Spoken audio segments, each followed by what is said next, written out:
আসসালামু আলাইকুম। কেমন আছেন সবাই? মেয়ে মানুষ আর হয়ে জন্মেছেন আর আপনাকে রুটি বানাতে হবে না নাস্তার জন্য, এটা তো প্রায় অসম্ভব।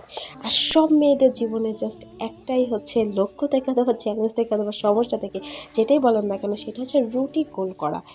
আলহামদুলিল্লাহ, আমার এই বিয়ে ৩ বছর প্রত্যেকদিন সকালে নাস্তায় রুটি বানাতে বানাতে এখন আমি রুটি গোল বানাতে পারি। কিন্তু আগে যে কোন দেশের মানচিত্র বানাতাম তা আমি নিজেও বুঝতাম না।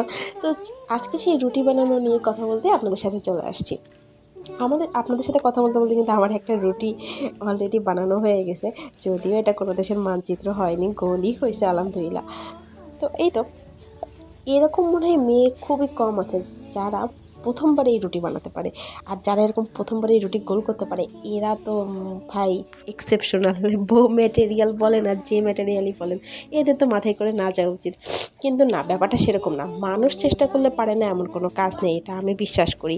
আপনি যদি কোনো কাজে না পারেন, সেটা বারবার চেষ্টা করার মাধ্যমে কিন্তু আপনি সেটাতে পারফেক্ট হবেন, এটা 100% একটা সত্যি কথা। সো আমার ক্ষেত্রেও সেটা হয়েছে, আমি এক টাইম হচ্ছে রুটি ওভাবে বানাতে পারতাম না, কিন্তু আলহামদুলিল্লাহ এখন আমার প্রত্যেকটা রুটি গোল হয়। আর এই যে আমি এইভাবে ঝুড়িতে রাখছি, কারণ এটাতে হয় কি, রুটি একটার সাথে একটা লেগে যায় না, আর খুবই সফট হয়। আমার রুটি আমি খুব পাতলা করে বানাই, যেন আমার রুটি সারাদিন সফট থাকে। আপনাদের সাথে কথা বলতে বলতে কিন্তু আমার রুটি পুরো বেলা কমপ্লিট। এটা আমাদের প্রত্যেকদিন সকালের নাস্তা। সো আপনাদের রুটি নিয়ে কাহিনী আমার সাথে শেয়ার করতে কিন্তু ভুলবেন না।